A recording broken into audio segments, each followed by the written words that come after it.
स्वर सुधा मंच पर प्रस्तुत है मालती जोशी की कहानी। बहुत दूरियां हैं मेरे आसपास। मैडम, यह रात की नींद का आगाज है या अभी आपकी सुबह ही नहीं हुई? क्या मतलब? मैंने उनिंदी आंखों को बमुश्किल तमाम खोलते हुए पूछा। मतलब यह कि शाम के 7 बज रहे हैं और कमरे का हुलिया देखकर तो यही लगता है कि आज यहाँ झाड़ू भी नहीं लगी है। इसीलिए पूछ रहा था कि क्या आपकी सुबह ही अभी नहीं हुई है? बाप रे, 7 बज रहे हैं। मेरी नींद अब एकदम काफूर हो चुकी थी और मैं कपड़े संभालते हुए उठ बैठी थी। जी हाँ, शाम के 7 बज रहे हैं। आपका ये खाकसार 6 घंटे की चाकरी करके अभी अभी लौटा है। आपका आराम अगर मुकम्मल हो गया हो तो एक कप चाय मिल जाती। अब तो सोने का सवाल ही नहीं था। चुपचाप उठकर बाथरूम गई। खूब सारा ठंडा पानी आंखों और चेहरे पर छिड़का। तब जाकर नींद की खुमारी कुछ दूर हुई। तन की थकान और मन की उदासी अपनी जगह कायम थी। थकान शायद 2-4 दिन में उतर भी जाएगी, पर मन की उदासी। बाहर आकर देखा, सोनल चाय बना रही थी। अरे बेटा, मैं तो आ ही रही थी। कोई बात नहीं मम्मा, एक दिन मैंने बना ली तो क्या हुआ? आप इतनी थकी हुई जो थी। मैं तो हैरान रह गई। ये खिलंदड़ी लड़की इस तरह सोच सकती है, इस पर विश्वास ही नहीं हुआ। पर उसके पापा को बेटे की यह समझदारी रास नहीं आई। बोले, ये एक दिन की बात नहीं है बेटे, अब तो शायद रोज ही तुम्हें चाय बनानी पड़ेगी। हाँ पापा, आपने ठीक कहा। अब दीदी जो नहीं है, फिर उनके हिस्से का कुछ काम तो करना ही होगा न। कहकर सोनल जाने लगी तो मैंने कहा, अपना भी कप यही ले आती न। मैं और सचिन तो कब से पी चुके। आपके लिए भी बनाई थी, पर आप इतनी गहरी नींद में थी कि जगाने का मन ही नहीं हुआ। आपके हिस्से की चाय भी हमने गटक ली। आज तुम लोग कॉलेज नहीं गए क्या? इन्होंने पूछा। गए थे न पापा, पर जल्दी लौट आए। फिर दरवाजा किसने खोला? यह तो जैसे क्रॉस एग्जामिन कर रहे थे। पार्वती थी न, मेरे आने के बाद ही गई है। काम धाम समेटने के बाद बरामदे में बैठी धूप सेक रही थी। बोली, मम्मी जी थकी हारी थी, सो जगाना अच्छा नहीं लगा। सोचा थोड़ा बाद में चली जाऊंगी। मतलब नौकरों चाकरों तक को एहसास है मेरी थकान का, मेरी मनस्थिति का। पर जिन्हें होना चाहिए, उन्होंने तो जैसे मुझे कटघरे में खड़ा कर दिया है। उनकी दृष्टि, उनका स्वर, सब कुछ जैसे चुभन लिए हुए था। सोनल के जाते ही बिस्तर ठीक करते हुए मैंने जैसे अपने आप से कहा, लड़के और लड़की की शादी में यही तो फर्क होता है। लड़के की शादी के बाद घर में रौनक आ जाती है, मन में उत्साह भर जाता है। बिटिया की शादी के बाद घर में कैसा सन्नाटा सा खिंच जाता है। भीतर बाहर सब कुछ जैसे सूना सूना सा लगने लगता है। वैसे इतना सूना भी नहीं लगना चाहिए। घर में और भी बच्चे हैं। हाँ, यह बात अलग है कि वे तुम्हारे नहीं हैं। उनकी इस उक्ति पर मैं तो हैरान ही रह गई। फिर उन्हीं की तरह होले स्वर में मैंने कहा, अच्छा हुआ आपने याद दिला दिया, नहीं तो मैं भूल ही चुकी थी कि वे मेरे बच्चे नहीं हैं। मेरे ख्याल से बच्चों को भी यह बात याद नहीं है, नहीं तो सोनल इतने प्यार से चाय नहीं बना लाती। चाय तो खैर वह मेरे लिए लाई थी।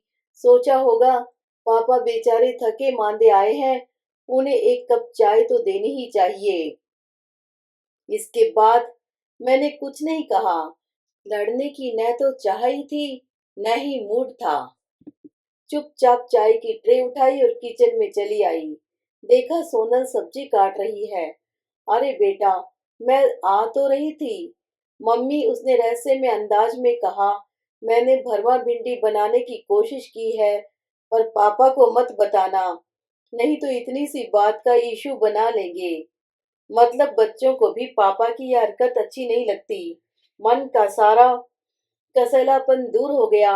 हंसते हुए मैंने कहा, और अगर फ्लॉप शो हुआ तो कह देना कि मूड ठीक नहीं था। और यह आलू गोभी काट कर रखी है, कम से कम एक सब्जी तो ढंग की बने, इसलिए आप ही बनाना।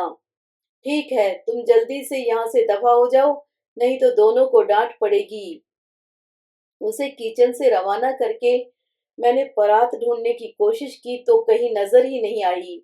फिर दोबारा देखने पर पता चला कि परात टेबल पर ही है और उसमें आटा गूंथा रखा है। मुझे सोनल पर इतना प्यार आया। सच, माँ का इतना ख्याल बेटियां ही रख पाती हैं। चोरी पकड़े जाने का डर न होता तो वह उल्टी सीधी रोटियां भी बेल डालती। और मैं सोच रही थी कि अदिति चली गई, अब मैं इस घर में क्यों हूँ? मेरा यहाँ क्या काम है? अपनी पितृविहीन बच्ची को एक सुरक्षित छत देने के लिए ही मैंने यह विवाह किया था। बदले में दो अबोध बच्चों का मातृत्व स्वीकार किया था।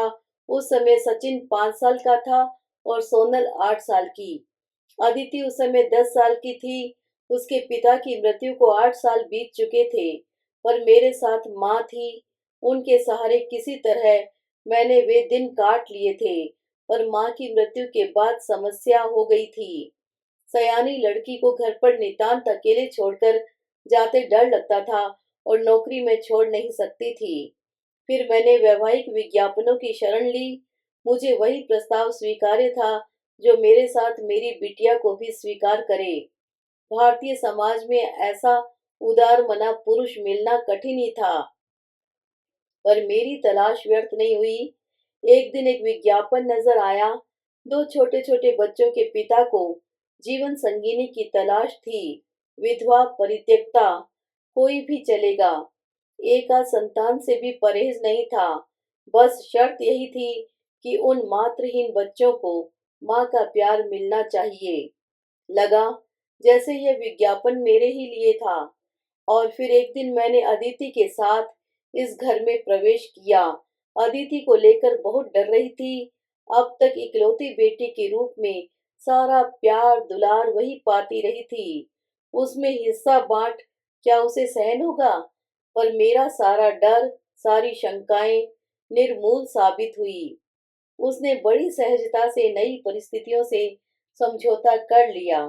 भाई बहनों को स्नेह सूत्र में बांधने के लिए मुझे कोई प्रयास नहीं करना पड़ा। बड़ी आसानी से वह उन लोगों की दीदी बन गई। बड़े ही साधिकार ढंग से उसने छोटे भाई बहनों की छोटी मोटी जिम्मेदारियां अपने सिर ले ली। जैसे यूनिफॉर्म्स तैयार करना, टिफिन धुलने डालना, होमवर्क करवाना। इससे मेरा भार तो कम हुआ ही, चिंता भी काफी कम हो गई। लगा कि भले ही उसने अपने मुंह से कुछ न कहा हो, अदिति अपने अकेलेपन से ऊब गई थी। छोटे भाई बहनों के लिए तरस गई थी। यूं तो वह पिता के लाड दुलार के लिए भी तरसती रही थी। इसलिए उसने अपने पापा पर अपनी सारी श्रद्धा भी उंडेल दी। जूते साफ करने से लेकर उनका हर काम वह खुशी खुशी दौड़ भाग कर करती रही। पर उनकी ओर से कभी उसे एक प्यार भरा स्पर्श या दुलार भरा शब्द नहीं मिला। वे तो यही समझते रहे मानो वे अपने उपकारों का प्रतिदान पा रहे हैं। यह पत्थर दिल शख्स तो उसकी विदाई पर भी ऐसा ही निर्लिप्त बना रहा। सोनल, सचिन फूट फूट कर रो रहे थे। मेरे आंसू तो थमने का नाम ही नहीं ले रहे थे। उसके चाचा ताऊ, मामा, मौसी, जो खास तौर से शादी में सम्मिलित हुए थे, उन सबकी आंखें भी गीली थी। वैसे भी कन्या की विदाई का प्रसंग ही ऐसा होता है कि सबको रुलाई आ जाती है, चाहे वे वर पक्ष के ही क्यों न हो। पर यह आदमी सूखा का सूखा ही रहा। अदिति जब उनके गले लगी थी तो न तो उनका कंठ भीगा, न हाथ ही थरथराया। लड़की बेचारी सहम कर क्षण भर में ही पीछे हट गई थी। क्या वे इस तरह सबको दिखाना चाह रहे थे कि वे कन्यादान का केवल कर्तव्य निभा रहे थे? वैसे कन्या से उन्हें कोई सरोकार नहीं है। खाना सानंद निबट गया तो मैंने राहत की सांस ली। शरीर और मन पस्त हो तो रोजमर्रा की रसोई भी एक संकट लगने लगती है। सब कुछ बेमन से ही बनाया था तो पूरे वक्त मन में धुकधुकी बनी रही कि अब बम फटा कि तब फटा। खाना तो शांति से निबट गया, पर बाद में सोनल जब सामान समेटने में मेरी मदद कर रही थी तो इन्होंने कहा, बेटे, मेडिकल की पढ़ाई है तुम्हारी, फालतू कामों में वक्त जाया मत करो। गुस्सा तो बहुत आया था, फिर भी मैंने सहज भाव से कहा, थोड़ा बहुत करने दीजिए, नहीं तो ससुराल में मेरा उद्धार होगा कि माँ ने कुछ सिखाया नहीं। मेरी बेटी डॉक्टर बन रही है, वह किसी का चूल्हा चौका नहीं करेगी। इन्होंने बड़े दर्द के साथ कहा। कहने का मन तो हुआ कि डॉक्टर हो या इंजीनियर, हिंदुस्तानी लड़की को चूल्हे चौके से मुक्ति नहीं है, पर कह न पाई क्योंकि सोनल मुझे चुप रहने का इशारा कर रही थी। जब भी पापा गलत ढंग से उसकी पैरवी करने लगते हैं, उसे अच्छा नहीं लगता और वह जल्द से जल्द विषय को समाप्त कर देना चाहती है। हमारी बहस को आध बीच में ही छोड़कर सोनल अपने कमरे में चली गई। उसके पापा भी अपने कर्तव्य की इतिश्री जानकर टीवी के सामने जाकर बैठ गए थे। उन लोगों के जाने के बाद मैं अकेली ही रसोई समेटती रही।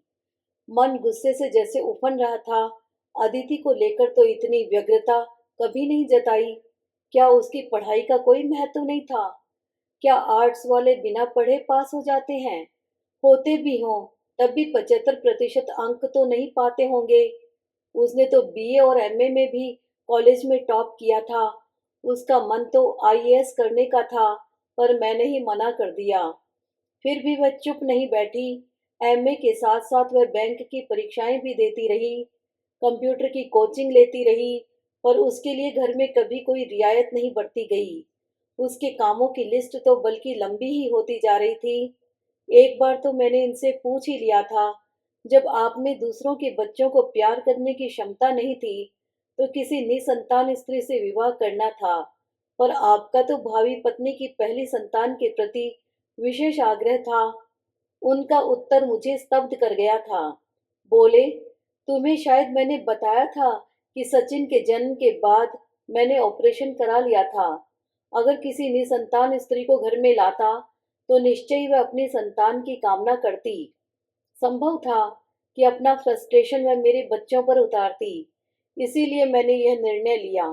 मैंने सोचा कि अगर उसका बच्चा इस घर में पलेगा तो वह भी मेरे बच्चों के प्रति उदार हो सकेगी। इसकी कोई गारंटी थोड़ी है, मैंने कहा। इसका उल्टा भी तो हो सकता था। तो फिर मैं यहाँ किस लिए हूँ? उनके इस वाक्य में बला का दर्द था, चुनौती थी, चेतावनी थी। क्षण भर को तो मैं सहम ही गई थी। फिर एक रोष सा मन में उमड़ा था।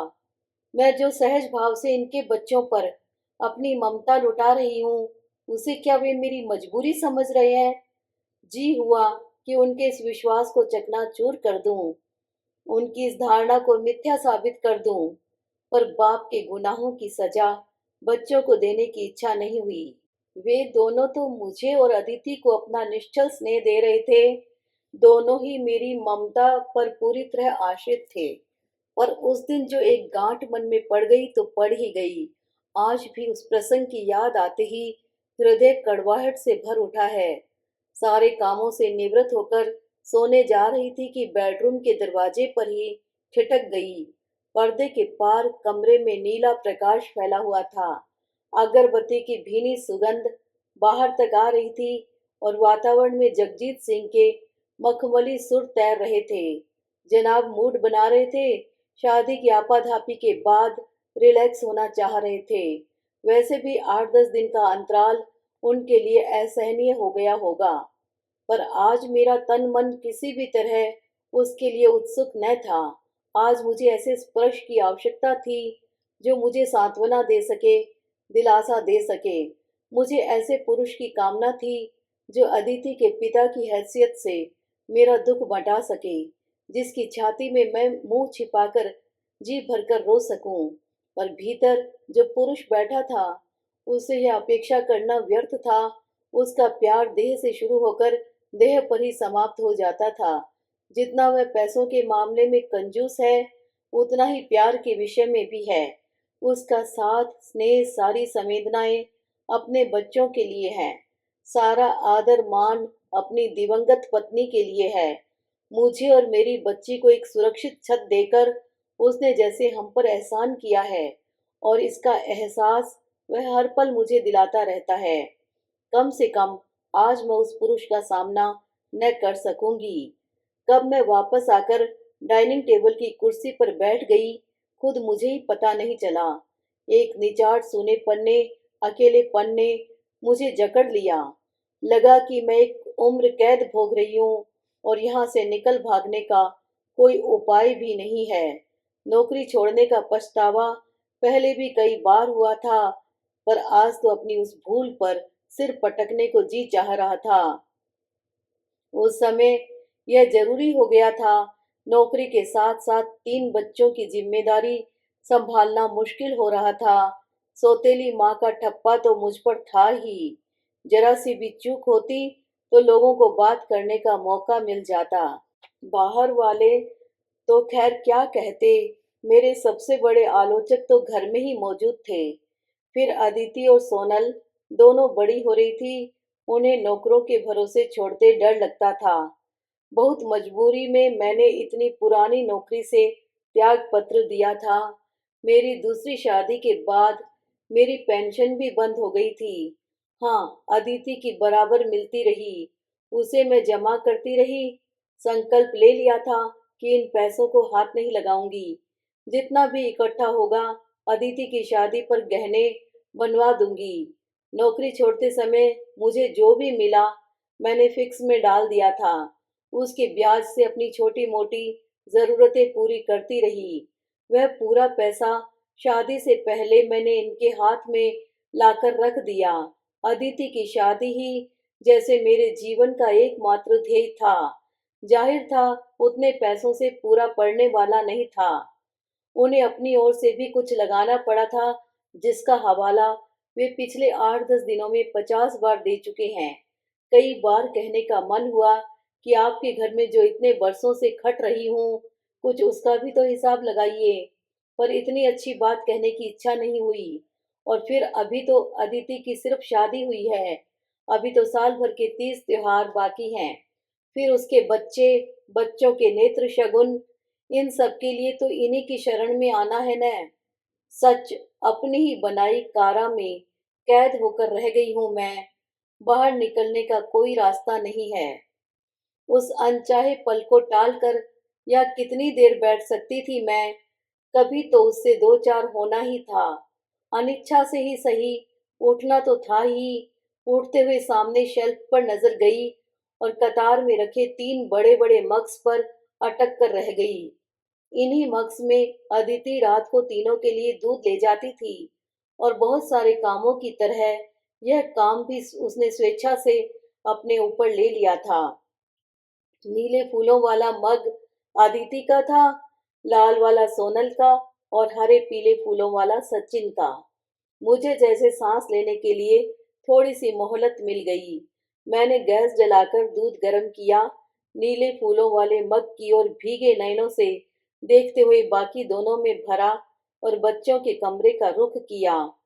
सोनल कमरे में नहीं थी। सोचा शायद बाथरूम में होगी। उसका दूध ड्रेसिंग टेबल पर रखकर सचिन के कमरे में गई। वह कंप्यूटर के सामने बैठा था। मेरी आहट पाते ही बोला, दीदी, उस दिन डिस्कवरी में देखा था न। और बोलते बोलते वह एकदम चुप हो गया।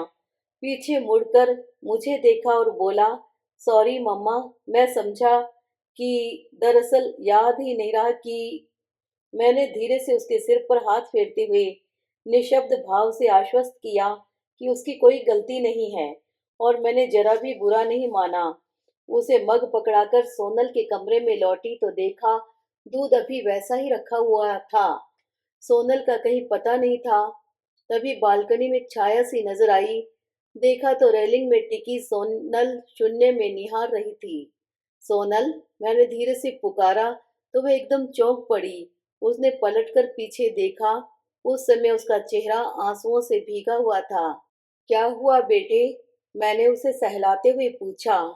कुछ नहीं मम्मा, दीदी की याद आ रही थी। उस क्षण वे दोनों बच्चे मुझे इतने अपने लगे कि बस। वे भी मेरी तरह अदिति की याद में भीग रहे थे। मैं उसे हाथ पकड़कर कमरे में ले आई। पलंग पर बिठाते हुए कहा, सोनल, अब हमें उसके बिना जीने की आदत डालनी होगी। मुश्किल तो है, पर धीरे धीरे आदत पड़ जाएगी। कहते कहते मेरा स्वर भी भीग गया। अब अलग यह था कि मैं रो रही थी और वह मुझे सांत्वना दे रही थी। बहुत देर से रुकी रुलाई इस तरह अनायास बाहर निकल गई। मन बड़ा हल्का हो गया। मम्मा, आज रात आप मेरे पास सो सकती हैं। मैंने प्रश्नार्थक नजरों से उसकी ओर देखा। दरअसल इस कमरे में कभी अकेले सोई नहीं हूं न मैं।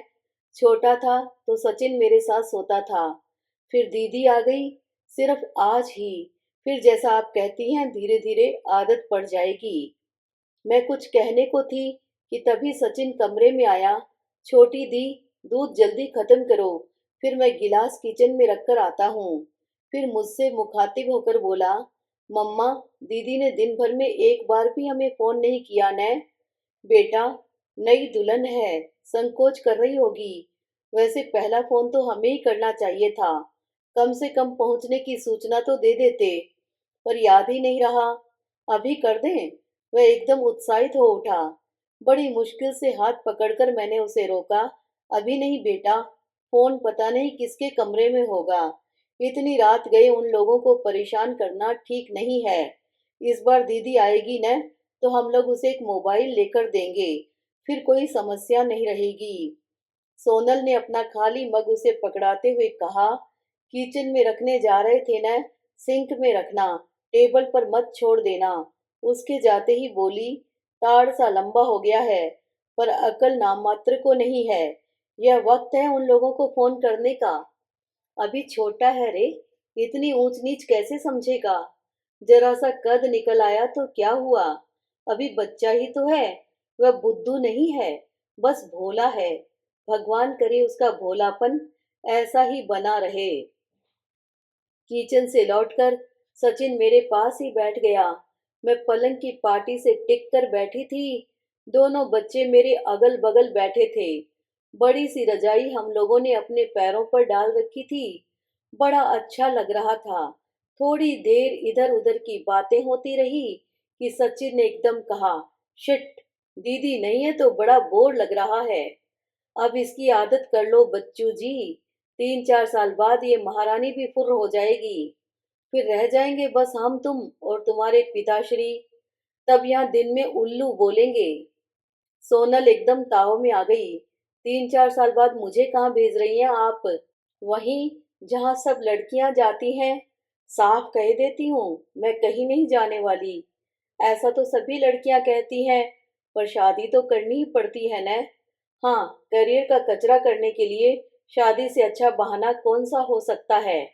आपने दीदी के साथ तो मनमानी कर ली, पर मैं दीदी नहीं हूँ, ये जान लीजिए। ये क्या कह रही हो सोनल तुम? मैंने कौन सी मनमानी की है? क्यों? क्या आपको पता नहीं था कि दीदी प्रीलिम की तैयारी कर रही हैं? आप जानती थी कि वे बैंक की परीक्षाएं दे रही हैं, पर आप तो जैसे पीछे ही पड़ गई। जानती हैं कितने बेमन से वे शादी के लिए तैयार हुई थी। बोली, माँ की जिंदगी का तो बस एक ही मकसद रह गया है, मेरी शादी तो कर ही लेती हूँ। रोज रोज की चकचक से तो मुक्ति मिलेगी। भाग्य में होगा तो शादी के बाद भी पढ़ लूंगी। मैं तो स्तब्ध रह गई। मेरी बेटी इन लोगों के साथ इतनी अंतरंग थी और मुझे उसके मन का पता ही नहीं चला, या कि मैंने जानबूझकर उसे अनदेखा किया। उसकी शादी की चिंता ने ही जैसे मेरा तन मन व्याप लिया था। और आपको सिर्फ दीदी की शादी से सरोकार था, वही आपकी जिंदगी का मकसद था। हम लोग कुछ भी नहीं है। शर्म से मैं पानी पानी हो गई। मेरे मन का चोर सोनल ने कितनी आसानी से पकड़ लिया था। इन बच्चों के पिता अदिति को सहज स्नेह नहीं दे सके, तो मैंने उन्हें हमेशा कटघरे में खड़ा किया। पर मैं भी तो अदिति की शादी से परे कभी कुछ सोच ही नहीं सकी। सचिन और सोनल को लेकर कोई भी सपना मैंने नहीं देखा। क्यों? सोनल के स्वर का आक्रोश बहुत चुभने वाला था। उसकी आंखों में लिखे आरोप पत्र को मैं सहज ही खारिज नहीं कर सकती थी, पर बचाव तो करना ही था। मैंने दोनों को अपने से सटाते हुए कहा, ऐसा कहना पड़ता है बेटा, नहीं तो वह तैयार थोड़ी होती। हमें बीच में सांस लेने के लिए थोड़ा वक्त तो चाहिए न। इस शादी के खर्च को पाटने में 3-4 साल तो लग ही जाएंगे। फिर तुम्हारी शादी है, इस लंबू राम की पढ़ाई है, सब कुछ एक साथ थोड़े ही हो पाता है। प्लानिंग तो करनी ही पड़ती है। मेरे एक एक शब्द के साथ सोनल के चेहरे का तनाव धीरे धीरे कम होता चला गया और मैंने राहत की सांस ली। तभी दरवाजे पर आहट हुई। बच्चों के पिताजी सामने खड़े थे। उनकी आंखों में कौतूहल था। क्या कॉन्फ्रेंस हो रही है? कुछ नहीं, बच्चे जरा लोनली फील कर रहे थे तो पास बैठ गई। और लोग भी लोनली फील हो रहे हैं तो आप भी आ जाइए ना, बच्चों को अच्छा लगेगा। मैंने अपने पैर सिकोड़ते हुए कहा। कहना चाह रही थी कि आप भी प्यार की इस गर्माहट का एहसास कीजिए, पर कह नहीं पाई। पता नहीं समझ पाते कि नहीं।